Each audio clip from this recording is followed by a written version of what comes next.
Quickcast, checking stories making news as you head out the door. The big date and vote 2015 across Cakeland comes 4 weeks from today. And in Wichita, there will be a ballot question about marijuana. But even if you vote for it, a state official says it cannot take effect. Well, why not? Cake's Annette Lawless is live digging into a new legal option. Annette? Good morning, ladies. Wichita city officials have worked with the local group Kansas for Change to talk about, putting together a proper ordinance that we will see on the April ballot in regards to marijuana reform.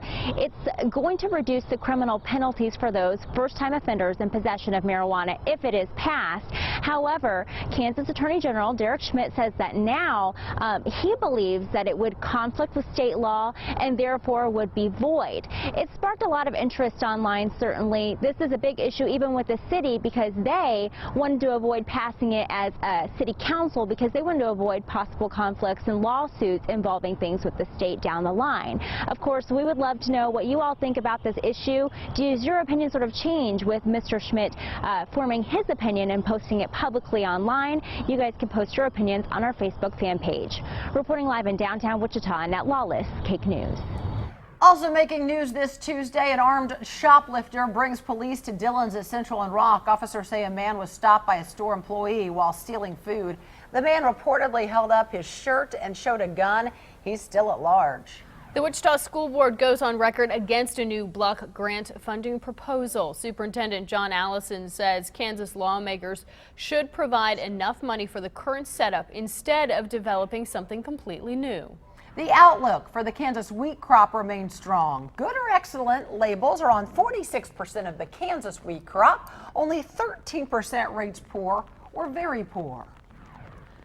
A former city recreation director is indicted on charges of embezzling city money. Ron Maring coached teams and ran programs in Osawatomie, but an indictment claims he moved city money to his own account, as well as American Legion Baseball. He's due in court in 2 weeks. North Carolina state troopers say they had no warnings an Amtrak train was approaching a tractor trailer.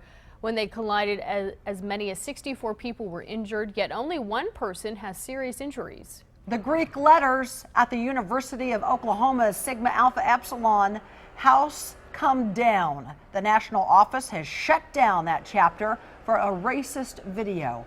The students have orders to move out by midnight tonight. More witnesses are expected in the Boston Marathon bombing trial. Prosecutors showed the jury this new video of the day of the bombing 2 years ago. It shows Johar Tsarnaev blending in with people hurrying away from the damage and buying milk shortly after the explosion. Researchers at Johns Hopkins University warn more disease outbreaks are inevitable if parents refuse to have children vaccinated. It counts 23 measles outbreaks in the last year, affecting more than 600 people.